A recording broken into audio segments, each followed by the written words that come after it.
14, verse 15. At sandali lang tayo dito kapatid, mga 30 minutes. John 14:15.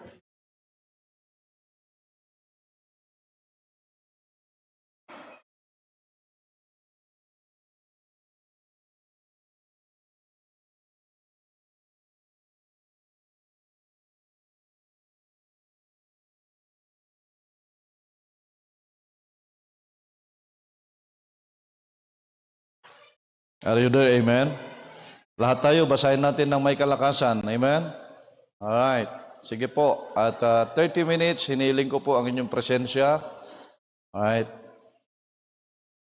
Bilisan lang natin ito. Matatapos ito. Sandali lang. John 14:15. Basahin natin. Ready, read. If you love me, keep my commandments. Yan ang title ng mensahe ngayong umaga. Salamat o Diyos. Pangunahan niyo po kami sa amin pong pag-aaral. Mangusap po kayo sa bawat isa. Mga Sunday schoolers, sa mga bata, inyo po ng kagalingan, katalinuhan, ang teacher, ma-impart po niya ang inyong salita, Panginoon. Ang mga batang ito, mahubog ang kanilang puso. At sila po ay lumaki na may pagkatakot po sa inyo. Kaya mangusap po kayo sa mga batang ito, Panginoon. Ganon din po sa amin dito ngayon. Mula sa inyong salita, Panginoon, ay pasapin po ninyo ang bawat anak po ninyo. Dalangin namin ito sa pangalan ni Jesus. Amen at amen. Sige po, tayo po makaupo kapatid. Sandali. Maliwanag po dito, sa sulat po ni Apostol John, ito po sinasabi ng Panginoon Jesucristo, siya mismo nagsasalita po dito. Sabi niya, if you love me, keep my commandments. Madali lang maunawaan po ito. Kung mahal mo ako, yung mga kautusan ko manatili sa iyo. Alright? Are you good? Yung pananatili ng kautusan ng Diyos sa buhay po natin, ito yung napakahirap gawin. Kung wala kang regular na napapakinggan na salita ng Diyos at walang nagpapaalala sa iyo. Kaya nga ang simbahan itinatag ng Diyos para dito po napakahalaga ang church. Kasi ang church, dito ka makapakinig ng salita ng Diyos, dito may paalala, dito tayo may correct. Sabi ng Bible, for correction, for instruction, for rebuke. Right? Ito'y gagamitin ng Diyos, ang salita ng Diyos mula sa atin pong simbahan, gagamitin na magtuturo para po mapanatili ang kagustuhan ng Diyos sa buhay po natin. Madali lang magsabi, I love you, Jesus Christ. Right? I love my God. Mahal ko ang aking Diyos. Madaling sabihin. Pero sabi ni Kristo, kung mahal mo ako, panatilihin mo ang aking mga kautusan. Ibig sabihin, isabuhay mo. Ito po ang salita ng Diyos.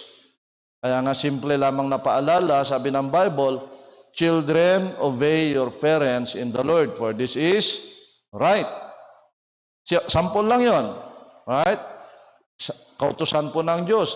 Kung hindi mo sinunod ang magulang mo, ibig sabihin, hindi mo maipakita sa Diyos na mahal mo siya. Every first day of the week, ye must be in the house of God, not forsaking the assembling of one another. Anumang araw, anumang oras, huwag mong babaliwalain yung sarili mo sa pagtitipon ng iyong mga kasamahan sa simbahan. Pag hindi mo ito sinunod, hindi mo masasabi na mahal mo ang Panginoon. Maiksi lang ito. Pero kung nanamnamin po natin, 30 minutes pag-usapan po natin. If you love me, keep my commandments. Yung pagsunod, yung obedience, kapatid, ito po ay expression, active expression ng bawat mananampalataya. Right? Sa puso po natin, kapatid, yung pagmamahal po natin sa Panginoon, expression ng pagmamahal po natin sa ating Panginoon. Ito po yung pagsunod sa sinasabi po ng Panginoon sa atin. Expression na sa puso po natin na ipapakita natin na mahal natin ang Panginoon. Not just by saying, mahal ko ang Panginoon. Lahat naman ng tao sasabihin, nakausap ko, bakit? Kayo lang ba nagmamahal sa Diyos? Di ba? Tapos sasabihin sa'yo, lagi ka lang kasi sa simbahan. Bakit? Kahit hindi kami nagsisimba, hindi ba namin mahal ang Diyos? Ito yung sagot. Sabi ni Kristo, kung mahal mo rin lang ako, abay sundin mo ang aking kautusan. Yung pagpunta ng simbahan ay kautusan? Yes. Yung pananatili sa fellowship ay kautusan? Yes. Yung pagsama-samang nagkakainan, nagba-Bible study, nagbibisit, nag-social winning, nagtuturo ng bata, naglilinis dito, kautusan ng Diyos? Yes. Wala tayong ginagawa dito, kapatid, na hindi po at itinuturo na hindi po kautusan po ng Diyos. Kaya nga po, kapatid, yan ang makikita yung kung ikaw ay aktibo, na yung sinasabi mo, kapatid, makikita sa puso mo na mahal mo talaga ang Diyos at may tiwala ka sa kadunungan ng Diyos. Yung trust mo sa wisdom ng Panginoon. Kaya nga tayo nag-aaral ng salita ng Diyos at ito po ay dapat magtiwala po tayo na ito po ay mangyayari sa buhay po natin. At diyan na di-demonstrate na ipapakita yung totoong pananampalataya natin. Alright? Sa atin pong Panginoon. At ito po ang magbibigay, kapatid, ng magandang karanasan po natin para masunod po ang pinaka-the best ng Diyos sa buhay po natin. Maranasan mo kung paano ka tatanggap ng biyaya ng Diyos sa iyong buhay kung ikaw ay may pagsunod sa Panginoon. Ang nararanasan natin, kalimitan ng maraming mananampalataya, yung kanilang pinagpaguran at pinagpagalan, yun ang bunga ng kanilang pinagpagalan, yun ang kanilang nararanasan. Hindi pa talaga naranasan ang biyaya ng Diyos sa buhay. Na mararanasan mo ito, kapatid, kung may pagsunod ka lang sa Panginoon. Na yung dinadanas mo ngayon, hindi lamang yan ang abutin mo, kung mararanasan mo talaga ang biyaya ng Diyos, pinaka-the best na maibigay ng Diyos sa iyo, kung sumunod ka lang sa Panginoon. Kaya sabi po ng Panginoon, kung mahal mo rin lang ako, totoong mahal mo ako. Ano sabi niya? Panatilihin mo ang tamang katuruan sa buhay mo. Naunawaan po natin, kapatid. Kaya nga po yung pagmamahal natin at saka pagsunod natin sa Panginoon, ito po'y sinasabi ng Panginoon diyan po sa 14, John 14:15. Alright? Ang sabi niya diyan, if you love me, keep my commandments. Dito po, kapatid, nakikita natin yung tamang koneksyon ng pagmamahal at saka pagsunod. Mahal ko ang Panginoon. Pero ang tanong ko, naging masunurin ba tayo sa Diyos? Naging masunurin ba tayo sa Diyos? Kaya ngayong umaga, kapatid, makikita po natin ang totoong pagsunod. The true obedience, ito po, kapatid, ay makikita po yung totoong tawag po dyan, hindi peke, genuine. Yung genuine na pagmamahal natin sa Panginoon kaysa yung ginagampanan mo lang yung dapat mong gampanan na role mo sa buhay. Like for example, ang totoo, kapatid, na may pagsunod sa Panginoon, makikita mo ang totoong pagmamahal sa Kanya. Right? Hindi lamang ginagampanan mo yung role mo sa buhay. Anong role ko sa buhay? Kinakailangan kong palakihin yung anak ko, kinakailangan kong kumita ng pera, masuportahan sila, kinakailangan kong pumunta sa simbahan, kasi duty ko yan ang role ko sa buhay, pumunta ng simbahan at lumapit sa Panginoon. Alright? Minsan, kapatid, hindi nakikita ang totoong pagmamahal dahilan sa ating pagsunod, kapatid, sa mga duties and roles natin sa buhay. Ang totoo po yan, kapatid, yung genuine na pagmamahal natin sa Panginoon ang kailangan ng Diyos.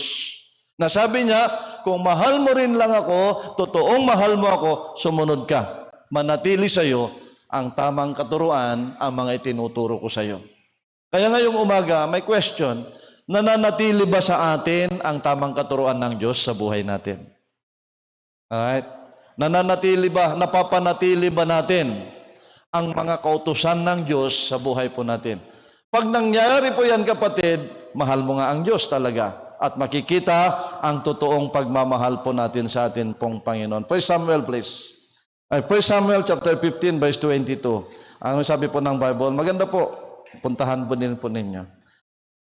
And Samuel said, hath the Lord hath great delight in burnt offerings and sacrifices, as in obeying the voice of the Lord. Behold, to obey is better than sacrifice, and to hearken than the fat of rams. Right? Anong declaration po ni Samuel, kapatid? Challenge ito, kapatid, na may tendency na yung mga aktibidades po na ginagawa natin, activities, napapalitan po yung totoong pagsunod natin sa Panginoon. Nang sabi po niya diyan, hath great delight in burnt offerings and sacrifices, as in obeying the voice of the Lord. Yung iyong pagpapagal, sakripisyo ba? Right? Kaysa naman pagsunod mo sa salita ng Diyos. Sandali lang, sabi niya, ang pagsunod ay mas mabuti kaysa pagsasakripisyo, and to hearken than the fat of rams. Yung pagsunod at pakikinig ay mas importante po sa lahat. Kaya nga po, kapatid, anuman pong ginagawa natin sa buhay po natin na hindi makita ang totoong pagsunod sa Panginoon at pagkikinig sa Panginoon, hindi po totoo yan, kapatid, na pagsunod sa Panginoon. Hello? Na sometimes gagawa po tayo ng isang bagay kasi trabaho ko ito eh. Katulad ko, kinakailangan ko magturo, kailangan ko mag-preach because this is my job, this is my primary job to preach the word. Pero yung itinuturo ng Diyos na klase ng buhay mayroon ako, hindi na natili sa akin, walang kwenta. Hindi yan ang totoong pagsunod. Hello? Pwede ba mangyari yun, Pastor? Pwede! Pwede kang magkunwaring maka-Diyos. Pwede kang magsimba lagi. Alright? At pwede kang maging mahinhin. Pero ang puso mo, hindi na natili ang salita ng Diyos. Hindi nyo pa nasubukan yon? Ang tawag po dyan ay backslider in heart. Hindi nakikita sa itsura mo, pero yung puso mo, nagbabackslide ka na pala. Kino-question mo na ang salita ng Diyos. Lagi na lang tayo nagsisimba. Ang daming trabaho. Hindi ba kayo napapagod? That is questioning the Word of God. That is questioning the Word of God. Parang si Satan. Kino-question ngayon, yung sabi ng Panginoon kay Eva, kung itong bunga ng punong kahoy na ito, pinakialaman nyo at kinain ninyo, sigurado kayong mamamatay, sabi ng Panginoon. Sabi naman ni Satan, totoo ba na mamamatay kayo? Parang kino-question na niya ngayon yung deklarasyon ng Panginoon. Di nyo ba napapansin minsan, kapatid? Tanggapin natin o hindi, malimit, kino-question natin ang katuruan ng Diyos. Yung pagpunta na nga lang ng simbahan, may battle sa bahay. Sa pilitan. Or kung hindi man sa pilitan, kapatid, hindi priority, hindi pinaghandaan ang pagpunta ng simbahan. Or kung hindi man pinaghandaan or hindi binigyan ng priority ang pagpunta ng simbahan, mayroon isisingit na mga ibang bagay na gagawin pag araw ng Sunday. Tama po ba ako, kapatid? Which is, nakita kaya sa atin doon yung tamang pagsunod sa atin pong Panginoon. Ang sabi po ng Bible, kapatid, right? Sinasabi po dito ni Samuel, yun bang ginagawa natin alam niyo po, kapatid, hindi po madaling mag-sacrifice. Magkakatay sila ng lamb, magsusunog sila. Magkano isang tupa? Sa panahon natin, magkano isang kambing? Alright? Para lamang may pakita mo sa Panginoon na nagsakripisyo ka, iaalay mo yung isang kambing o isang tupa, gagastos ka, siyempre, pagtatrabahuhan mo, bibili ka nun para lang maialay mo sa Panginoon. Ang sabi po ng Bible, mas importante ba yan? Kaysa pakinggan mo ang salita ng Diyos? O yung pagkakatay mo ng ganyan, kaysa sumunod ka sa salita ng Diyos at pakikinig ng salita ng Diyos? Ang layunin, ang pinapakita po dito ni Samuel, kapatid, dinideclare po na challenge po sa bawat isa po sa atin na hindi natin dapat, kapatid, magkaroon ng substitute yung pagmamahal natin sa Panginoon sa lahat ng ginagawa po natin sa buhay po natin. Ano mang ginagawa natin sa buhay po natin, kapatid, ay hindi pwedeng takpan ang totoong pagmamahal po natin. Kaya sabi niya, ano sabi niya? If you love me, keep my commandments. Ang kalooban ng Diyos ay magkaroon tayo ng genuine na pagmamahal po sa Kanya. Paano makikita yun, Pastor? Mag-aral ka lang, makinig ka lang ng salita ng Diyos. At bukas makalawa, makikita mo yung buhay mo, hindi mo na kino-question yung sarili mo na pumupunta ng simbahan lagi. Hindi ka na nagsawa na makinig ng salita ng Diyos. Hindi ka na pinipilit na umawit sa choir. Hindi ka na pinipilit na magsundo, mag-follow up. Hindi ka na pinipilit na mag-soul winning. Bakit? Dinadirect ka na ng Panginoon. Bakit? Nakita ng Diyos ang totoong pagmamahal mo sa Kanya. Kaya nga kapatid, kung tayo po hindi pa nag-e-enjoy sa pag-soul winning, kung tayo po hindi pa nag-e-enjoy sa pagpunta ng simbahan, kung tayo po hindi pa nag-e-enjoy na magbigay sa gawain ng Panginoon, there is something wrong in our heart. Hindi pa totoong pagmamahal sa Diyos ang nasa iyo. Hindi pa nakita ng Diyos ang laman ng puso natin na pagmamahal sa Kanya. Anong narinig ko nung araw? Sabi sa akin, patuloy ka lang, Brad, pag nakita ng Diyos ang puso mo, pagpapalain ka ng Diyos. So anong kailangan? Makita yung genuine love sa buhay po natin. Ay genuine love. Hindi mo na ipagkakait yung oras mo, hindi mo na ipagpapalit yung time mo para sa Kanya. Siya ang priority na po, lagi po sa buhay po natin. Ang desire ng Panginoon, kapatid, right? Ang desire ng Panginoon, yung puso natin, yung submission yung makita ng Diyos yung submission sa puso natin. Iyon ang dapat makita, hindi po yung atin pong minsan may pagmamalaki natin. Minsan may narinig akong kasama ko.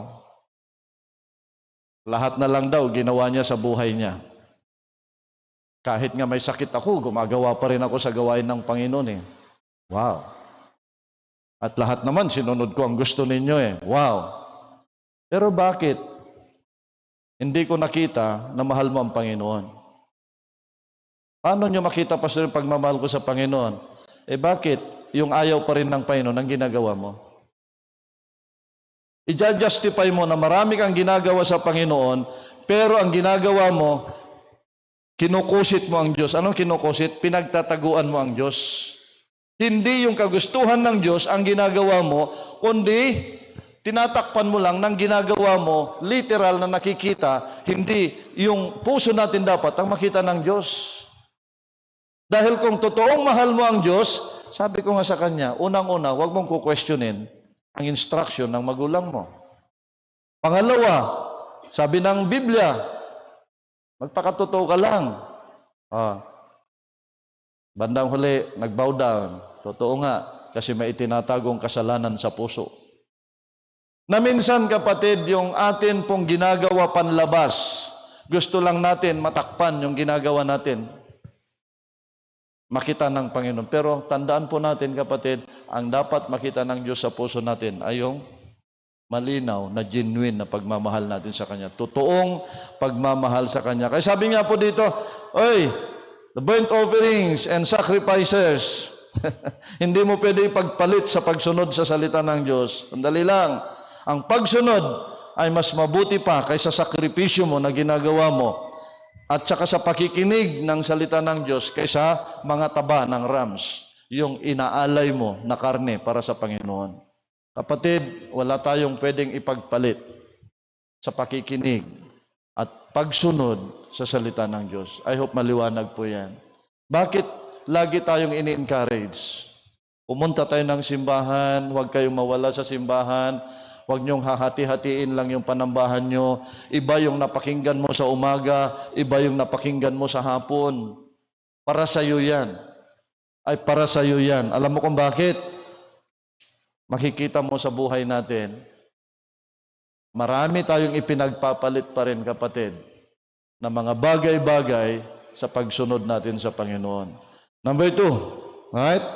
Ay number 2. Kaya nga po, sana makita natin na ang totoong pagsunod, right? Makikita po yung tamang relasyon natin sa Panginoon rather than our obligation. Maraming bata doon. Paki-check mo nga, J. Mark, mukhang naglalaro sa banyo. Padala mo doon kay Brother Chris. Nako, ay padala mo kay Brother Chris. Kaya I hope kapatid na naunawaan po natin. Number 2, anong sinasabi ng Bible? Balik po tayo sa Book of Acts, chapter 5, verse 29. Acts chapter 5, verse 29. Then Peter and other apostles answered and said, we ought to obey God rather than men. Ito po yung time na nangangaral po si na Peter. Kasama po niya ang kanya, mga ibang mga apostles. Ano po? At kino-question po sila. Anong sabi po ng mga apostles? We ought to obey God rather than men. Ito yung statement ng mga apostol, kapatid. Alright? Na dapat nagre-remind po sa atin na yung pagiging masunurin sa Panginoon, nire-require po ang katapangan. Courage. Gusto mong maging masunurin sa Diyos, gusto mong sumunod sa Panginoon, it requires courage, men. It requires courage, mothers.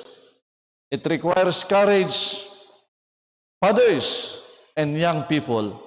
Kinakailangan ng courage. Ano yung courage? Lakas ng loob. Kasi dito, kapatid, nalagay sila, did not we straightly command you that ye should not teach in this name? Ang sabi niya, and behold, ye have filled Jerusalem with your doctrine, and intend to bring this man's blood upon us. Kino-question po sila na nagtuturo sila ng pangalang Heso Kristo. Pero sabi po ng mga apostles, kapatid, alright, answered and said, we ought to obey God rather than men. Sa buhay po natin, sana makita po natin, kapatid, na kung gusto rin lang natin makita ng Diyos ang pagiging masunurin po natin, it takes courage. This will remind us that obedience to God requires courage to stand against any pressure of this world. Pressure. Anong pressure meron ka, kapatid? Kaya nga, minsan, kapatid, hindi natin makayanan ng pressure, kaya nga, iwanan natin ang Diyos sa buhay natin. Hindi tayo nagkaroon ng lakas ng loob na sabihin ng katotohanan, ako ay isang Kristiyano, teacher, kailangan ko mag-soul winning. Teacher, Sunday is for the Lord. Huwag mo akong bigyan ng pag-aaral ko ng linggo kasi ito'y para sa Panginoon. Ibigay mo na sa akin lahat ng trabaho mo, Lunes hanggang Sabado kung gusto mo. Huwag mo lang kunin ang linggo kasi yan ay para sa Panginoon. Hello? Mayroon kang employer. Gusto mo, boss, alas 5 pa lang, papasok na ako sa trabaho ng umaga.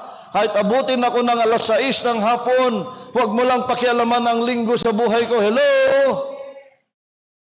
That is courage. And ipagpipray mo. Kapatid, kung hindi malakas ang loob mo sa panahon ngayon, mas matapang ang mukha at mas makapal ang mukha ni Satanas. Lahat ng bagay ngayon, lahat ng mga bagay-bagay sa palibot natin, ginagamit na po ni Satan, kapatid, para mapalayo ka sa Panginoon. Eskwelahan, kakargahan ka ng gagawin mo ng Sabado-Linggo. Hindi ka na nga nakapag-visit, hindi ka pa nakapag-soul winning, hindi ka pa nakapag-choir, hindi ka pa nakapag-service. Nasaan yung mga kabataan ngayon? Tulog. Bakit? Puyat kagabi. Kung hindi man sila nag-aral, anong ibinigay ng dyablo? Gobyerno natin, pupunuin ng programa ang kabataan hanggang alas 9, alas 10 ng gabi nagbabasketball, umuwi, naglakas nga, nagpigsangamangan, maturog, agurok, nasakit tulo ng aringam. Bakit? Nabannog, napuyat. Sinong nagbigay at ginamit ni Satan? Government! Bigyan ng bisikleta. Ala, kung saan-saan barangay umabot. Kaya malakas ang loob na pumunta kung saan-saan. Bakit? Mayroon gagamitin. Nung nabangga, sino nagpalibing? Nung na-hospital, sinong gumastos? Lahat yan ginagamit na ni Satan para mapalayo ang bawat miyembro ng pamilya natin sa simbahan. Kaya nga, kapatid, anong pressure mayroon tayo?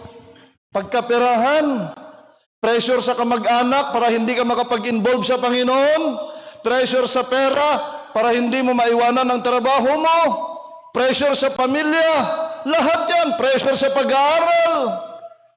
Kaya nga kapatid, sana makita natin yung statement ng mga naunang apostol, sina Peter, sila ito.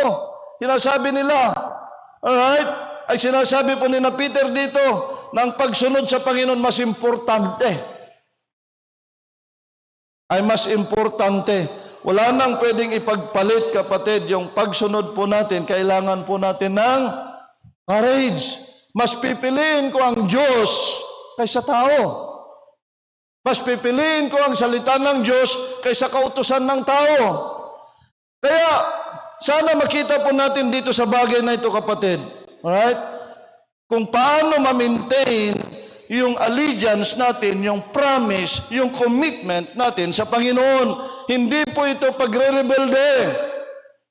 Kundi ang layunin ng Diyos, kapatid, mapanatili yung atin pong commitment at pagsunod sa Panginoon. Minsan kasi takot tayo eh. Pastor, paano yan? Pag sinabihan ko yung mga kamag-anak ko ng ganito, baka sabihin nila, nagre-rebelde ako sa family. Pastor, baka sabihan ko yung magulang ko ng ganyan, sabihin nila, rebelde akong anak.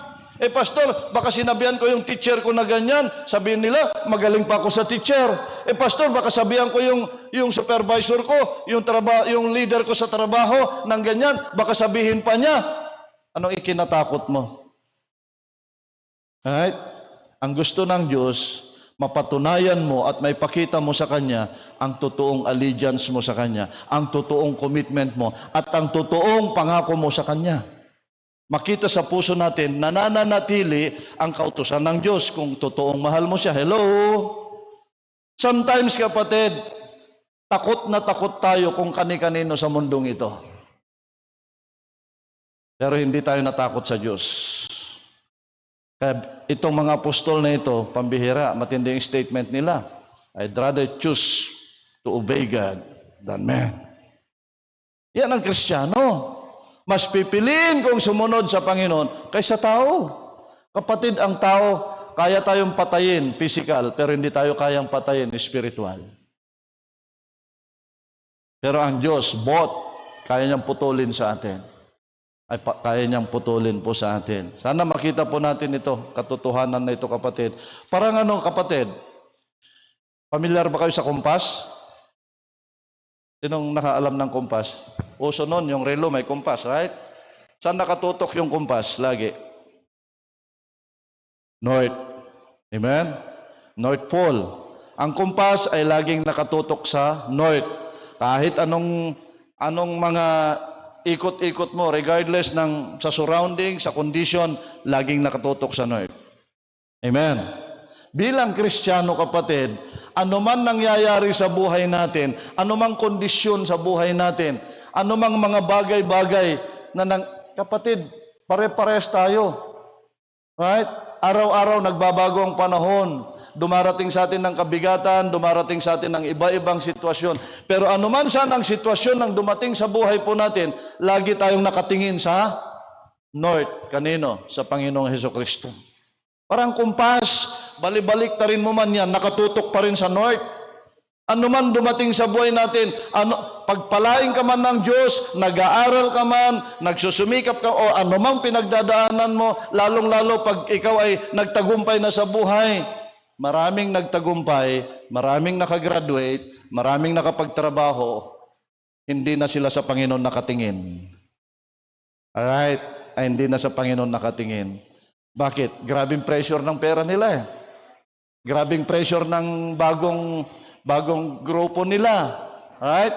May mga kaibigan ng bago, wala na, napalayo na sa Panginoon. Napunta sa eskwelahan, wala ng Panginoon. Napunta nagtrabaho, wala ng Panginoon. Don't forget, kapatid, nasabi po ng mga apostles, mas pipiliin kong sumunod sa Panginoon kaysa anumang mga pressure sa buhay na ito. Ay sa buhay po na ito. That's why our obedience to God must remain steady despite sa anuman pong mga demands sa buhay po natin, competing demands sa buhay po natin. Ang daming nakikipag-compete sa Panginoon, right? Ang daming demands sa buhay po natin. Huwag niyong kakalimutan, kapatid, ay huwag natin kalimutan, na yung obedience natin sa Panginoon dapat manatili.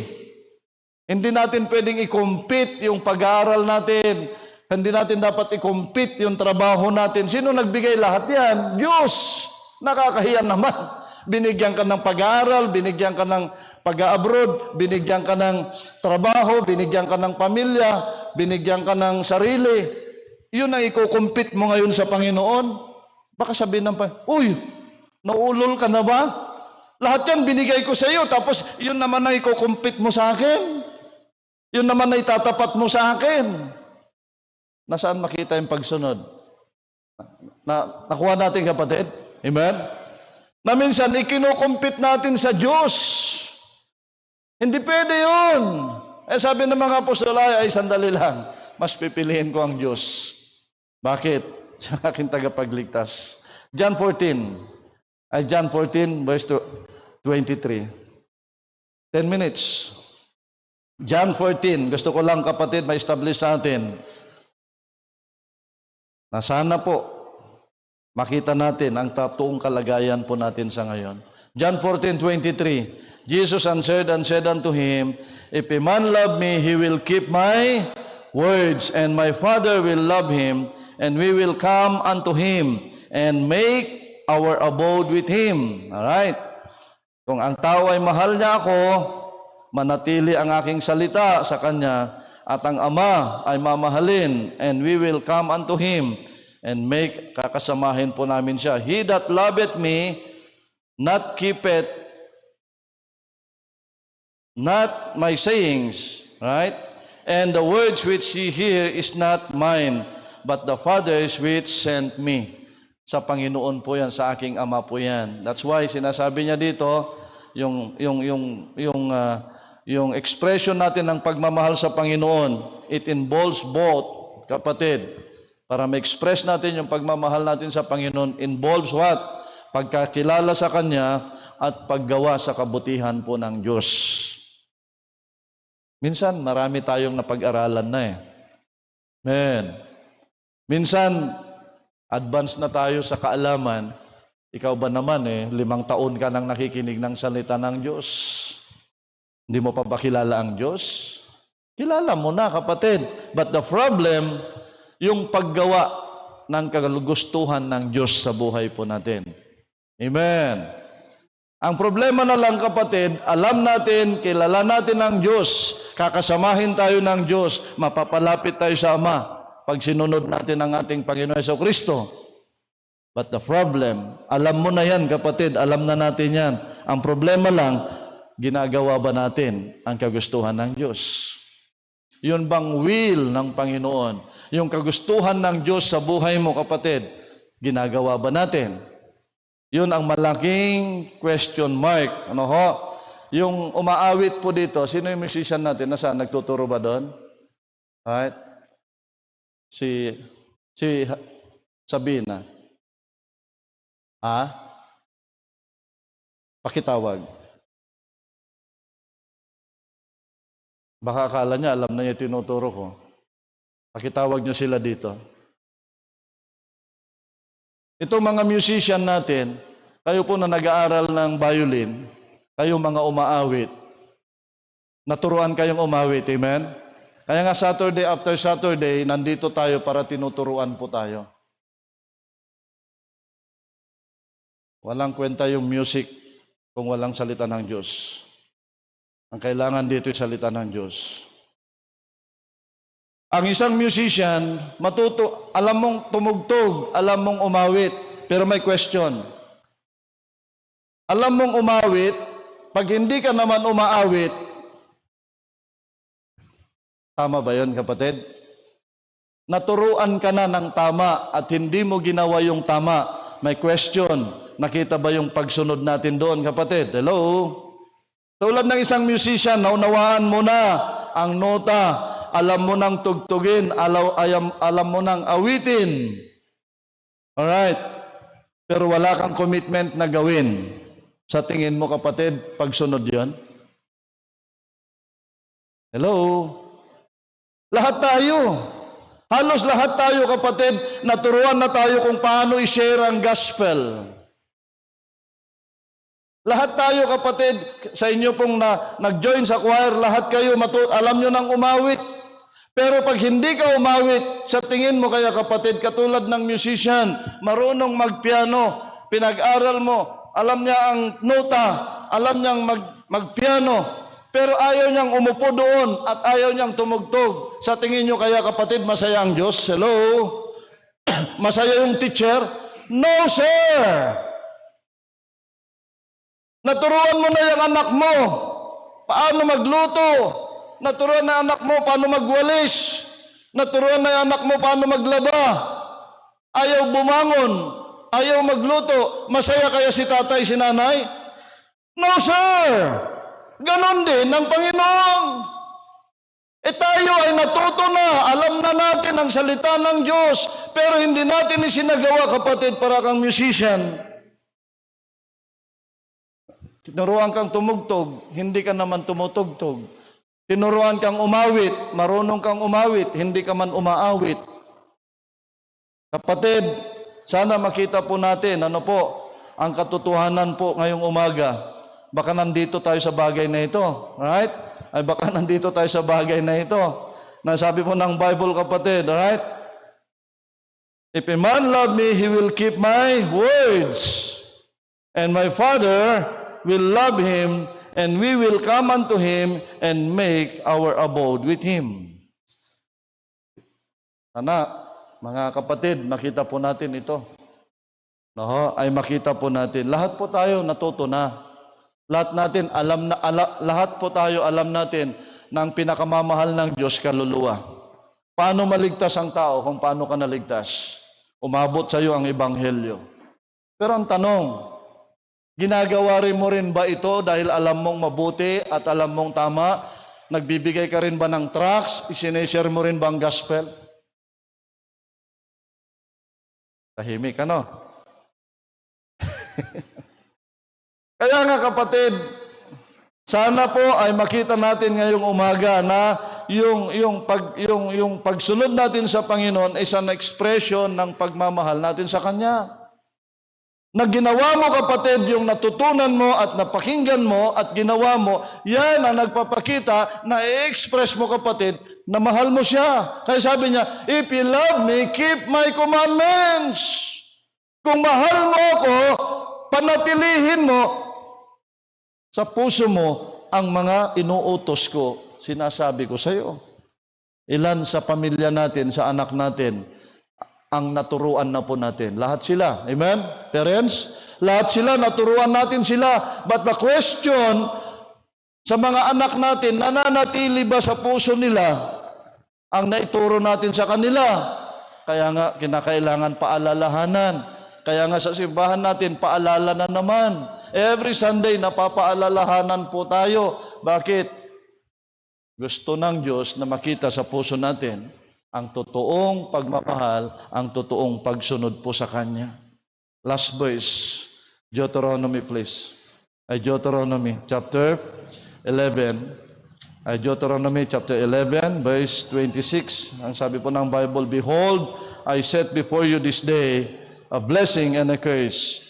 A blessing if you obey the commandments of the Lord your God, which I command you, nandyan po kayo, this day. And curse if you will not obey the commandments of the Lord your God, but turn aside out of the way which I command you this day, to go after other gods which ye have not known. I set before you this day a blessing and a curse. Ano ang connection between blessing and an obedience sa Panginoon? Blessing and obedience, right, reveals that obedience aligns us with God's design for our life. Yung pagsunod po sa Panginoon, blessing and obedience, nagpapakita, kapatid, na yung buhay po natin ayon sa kagustuhan po ng Panginoon. Ano yun, Pastor? Kung tayo po'y naging masunurin at nabe-bless po tayo, yun talaga ang buhay po natin. Hindi po layunin ng Diyos, kapatid, na sumpain po tayo ng Diyos. Pero minsan, dumarating sa buhay ng tao yung curse between, ano sabi niya, I set before you this day a blessing and a curse. Ang buhay talaga ng isang mananampalataya, kapatid, dahil masunurin po tayo, i-bless po tayo ng Panginoon. Yan talaga ang design ng Diyos sa buhay mo, kapatid. Yan ang design ng Diyos sa buhay po natin. Not, right?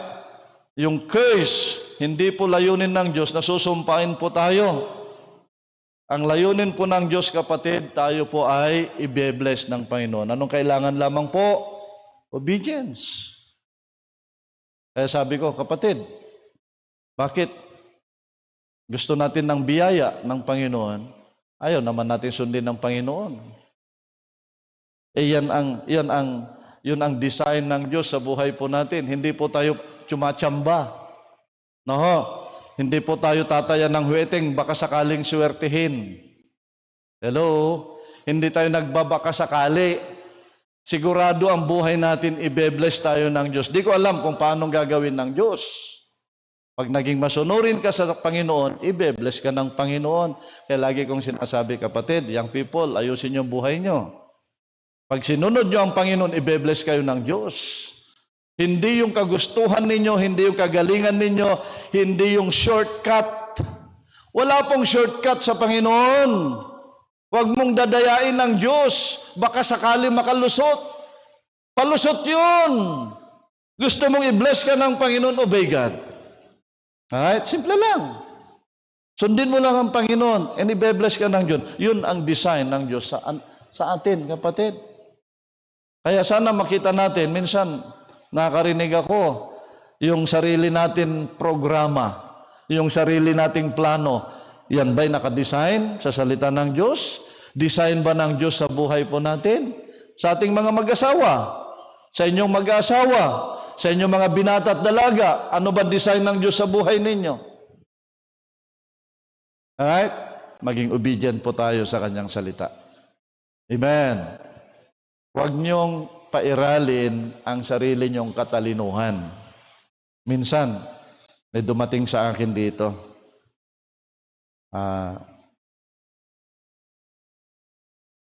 Asawa ng kamag-anak ko. Sabi niya, Manong, bakit? Pakipirma ito. Ano yan? Nagpagawa ako sa abogado. Ano yan? Sabi kasi ng abogado, magpapirma ako sa iyo, mga kamag-anak ng mister ko, para daw maghiwalay na kami. Sabi ko, anong papel ko dyan? Pirmahan mo lang para mapatunayan na ikaw ang witness na maghihiwalay na kami. Sabi ko, tiningnan ko siya. Hindi naman ako abogado. Sabi ko, pastor ako. Ang salita ng Diyos, kailanman, hindi pwedeng paghiwalayin ang pinagsama ng Diyos. Hello? Ang abogado, pwede niyang paghiwalayin kasi abogado siya. Sabi ko, tiniklop ko yung papel, pasensya ka na, hindi ako abogado, pastor ako. Kristiyano ako. Kung yan ang pananaw nila, anak ako ng Diyos, iba ang aking pananaw. Ang pananaw ko, pagsunod sa kagustuhan ng Diyos. Kung may problema kayo ng asawa mo, manalangin tayo. Ayon sa biyaya ng Diyos, aayusin kayo. Pero hindi solusyon yung pinapapirma mo sa akin. Sometimes, gusto nating gumawa ng mga illegal na bagay para pagpalain po tayo. Ang pagpapala na sa pagsunod sa legal na bagay. Hello? Pag legal ang ginagawa mo sa Panginoon, i-bless ka ng Panginoon. Kayo, mga nag-uumpisa, mga binata at dalaga, huwag niyong dadayahin ng Panginoon. God knows ilan ang buhok mo. Alam niya lahat yan. Alam niya lahat ang puso mo at isip mo kung gusto mong dayain siya. Naunawaan po natin, kapatid, na sana po makita po natin, alright, ay makita po natin, kapatid, yung sinasabi po ng Bible, yung blessing, yung obedience, alright, ito po ay blessing and obedience and blessing, ito po ang layunin ng Diyos sa buhay po natin. Ibe-bless tayo ng Diyos, nakadepende sa pagsunod natin sa Panginoon. Pastor, bakit ang dami kong nakitang nagkapera? Illegal naman. Pastor, bakit ang dami kong may malalaking bahay? Ganito naman ang buhay nila. Si Satanas, pwede kang bigyan ng malaking bahay. Si Satanas, pwede kang bigyan ng maraming pera. Pero anong klaseng buhay meron ka? Money is the root of all evil. Iba yung bigyan ka ng Panginoon, hindi sumusobra, hindi kumukulang, pero masaya ka. Bakit? Galing sa Panginoon. Sabi ko sa family ko, huwag kayo maghanap. Kung anong nandyan, nagginataan kami ng puso ng saging.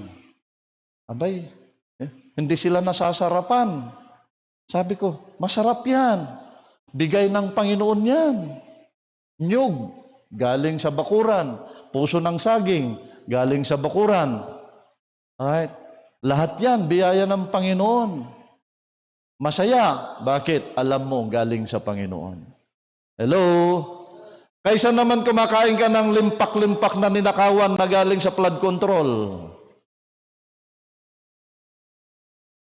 Limpak-limpak na kinita dahil sa pagsisinungaling. Kapatid, sana maliwanagan po tayo, maliwanagan po tayo tungkol po sa bagay na yan. Idagdag ko lamang po ito, Book of James, chapter 1, verse 22. Last 5 minutes. Kaya pa? James, chapter 1, verse 22. Kaya sinasabi ko, ayusin nyo sarili ninyo kasi hindi kayo pagpapalain ng Diyos. Baka sa tingin ng tao, okay ka, pero sa tingin ng Diyos ay hindi. I'd rather choose to obey God than man. Kasiga-siga ka sa tao, okay ka sa tao, pero sa Diyos, nakakarimarim naman. James 1:22, ang sabi ng Bible, but be ye doers of the word, and not hearers only, deceiving your own selves. Right? Dito po, ine-emphasize po niya, being doers of the word, and not hearers only. Nakita niyo po? This will challenge us to move beyond mere knowledge to active obedience. Alam natin, nakapakinig na tayo. Alam na natin, may knowledge na ako dyan. Pero hindi ka naman active na sumusunod sa Panginoon. Hello? Amen. Understanding without application creates what? Self-deception. Niloloko mo lang sarili mo. Naunawaan mo na. Nakapakinig ka na. Naunawaan mo na. Hindi mo pa ina-apply sa buhay mo. Sinong niloloko mo? Sarili mo lang, kapatid. Alam din ng Diyos na alam mo na. Alam din ng Diyos na nasa puso mo na yan. Alam din ng Diyos na sa isip mo na yan. Pero hindi mo ina-apply sa buhay mo. Kapatid, sarili mo ngayon ang niloloko mo. Ay sarili mo niloloko mo. Katulad ng isang salamin. Maganda may salamin. Pero bihira ako magsalamin. Kilala ko mukha ko eh. Pag nagsalamin ka, yan mga ladies. Pag nagsalamin sila, nakita nila yung itsura ng buhok or itsura mo. Nakita mo na, marumi mukha mo. Hindi mo pa nilinis. Anong kwenta ngayon yung salamin? Wala. Kaya may salamin, para titingnan mo yung salamin, pantay ba lipstick ko? Di ba? Pag nakita mong hindi pantay, ipapantay mo. Ganon din tayo, kapatid, sa Panginoon. Nakapakinig po tayo, naunawaan natin ang salita ng Diyos, at hindi mo ginawa ito, you are just deceiving yourself. Niloloko mo na lang sarili mo. Sabi ng Biblia, ito sinasabi ng Diyos, hindi mo naman sinunod. Kaya sabi ni James, kapatid, sabi po ni James, magtatapos na po ako dito, be ye doers of the word, and not hearers only, deceiving your own selves. So kung naunawaan mo na, kapatid, at hindi mo pa ina-apply, dinideceive. Ano yung deceiving? Niloloko natin yung atin pong sarili. Kaya sana po, brethren, nakita po natin, let us check ourselves this morning. Sabi po ng Bible, if you love me, keep my commandments. Hindi mahirap isipin ito, madali lang. Mahal mo ang Diyos. Ang sabi ni James, mahal mo rin lang pala ang Diyos. Alam mo na kung paano mahalin ang Diyos. Hindi mo naman ina-apply sa buhay mo. Hindi tama yan. Ay, hindi tama po yan. Gusto nating sumunod sa Panginoon. Wala naman tayong lakas loob. Wala tayong courage na kontrahin ang anumang bagay sa buhay po natin para masunod natin ang Panginoon. Pinapaalala po niya, pagsunod kapatid, it requires courage. Sabi ni Paul, dapat malakas ang loob mo. Kontrahin mo yung mga bagay-bagay na nag-hold para masunod mo ang Panginoon mo. Kapatid, anong nagko-control sa atin para masunod natin ang Diyos? Sometimes, physical, personal natin. Right? Minsan, naging tamad po tayo. Minsan, pamilya natin. Minsan, trabaho natin. Minsan, barkada natin. Minsan, kapamilya po natin. Mga kaibigan po natin. Sabi po si Peter ito eh. Ang sabi niya, I'd rather choose to obey God rather than men. Kapatid, ngayong umaga, sana po nabigyan tayo ng mas maliwanag na pangunawa kung totoong mahal mo ang Diyos. God wants your action. Wants your application. I-apply natin yung natutunan natin na salita ng Diyos. Nakapakinig ka na kapatid, alam mo na. Dapat may courage ka na gawin mo ang tama. Huwag kang matakot sa tao kung ano man sabihin ng tao. Patuloy ka. Yung ibang kabataan dito, naririnig ko, may problema daw sila espiritual. Alam nyo kung bakit nagkakaproblema kayo espiritual? Ang kasama nyo, hindi naman espiritual. Ang kabarkada nyo, hindi espiritual. Ang cellphone ninyo, hindi spiritual. Hello? Paano ka magiging spiritual? Para maging spiritual ka, pumunta ka simbahan, makinig ka salita ng Diyos, magbasa kang Bible mo. Kapatid, I hope na makatulong po ito sa atin. Amen? Buong church, brethren, sana po, simple lang sabi ni Kristo, napakaiksi. Kung mahal mo ako anak, panatilihin mo ang mga kautusan ko sa buhay mo. Tayo po'y tumayo. Ulit, Panginoon, salamat po at biyaya na naipaalala, naipakita po sa amin na kami po ay